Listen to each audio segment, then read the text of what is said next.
Big football Sunday in New York, but it turned out to be a disappointing day for the Giants. Big win for the Jets. Joining us right now, FoxSports.com contributor Joe Concha. And Joe, last night, let's start with the late game. Eli Manning versus Peyton Manning. It was kind of a letdown. Actually, it was a big letdown. I mean, the Giants did not look good after looking fairly decent against Carolina in the first game. The battle of football's first family. You have the Peyton brothers going at it, and Peyton now 2-0 against Eli. And you're right, 38-14. It wasn't even that close. Peyton tore him apart, threw for 3 touchdowns. They were able to run the ball as well. And Eli just never looked comfortable. He was constantly pressured from the ends. And he throws another 2 interceptions, and now that's 5 for the season. Granted, some of these weren't his fault, but that's a pretty high number if the Giants expect to make the playoffs this year. A couple alarming things to me in this game was you talked about he got pressured from the ends, both Freeney and Mathis. It killed him. And you know, this offensive line that was so good a couple of years ago, and really one of their strong parts, along with their defensive line, both the offensive and defensive line haven't done too much. I mean, the first game, the defensive line looked pretty good, but that was the Carolina Panthers, just a little bit different. Exactly, and I think the problem, Duke, is that Brandon Jacobs is not a factor like he used to be to keep run defenses honest. Now you could just rush Eli because Bradshaw just isn't the threat that Jacobs was, or at least that 1-2 punch that they used to have.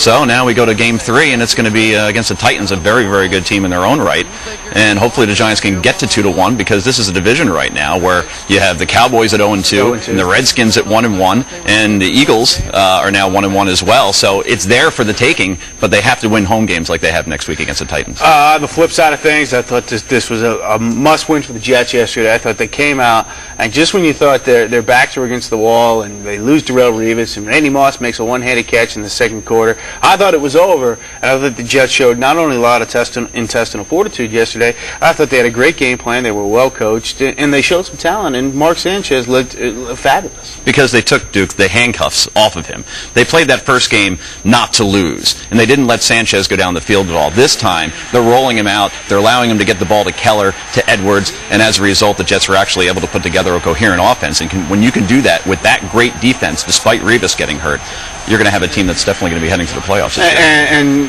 the Revis injury, to me, I mean, obviously, when you don't come to training camp and then all of a sudden you try to show up and play an NFL game. I mean, I saw Darrelle in the locker room. He looked a little heavy compared to what he usually plays at. It's just, I guess training camp is important after all, even though we minimize it so much. We see it with Brett Favre right now in Minnesota. He does not look crisp at all. He looks very rusty.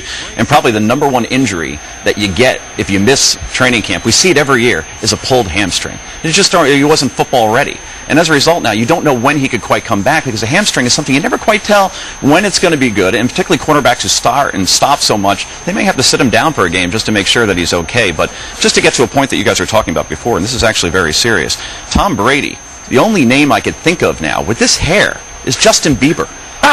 Is he going for the Bieber look? You know, I don't know. My wife said he needs a haircut. Heather says he needs a haircut. Hey, look.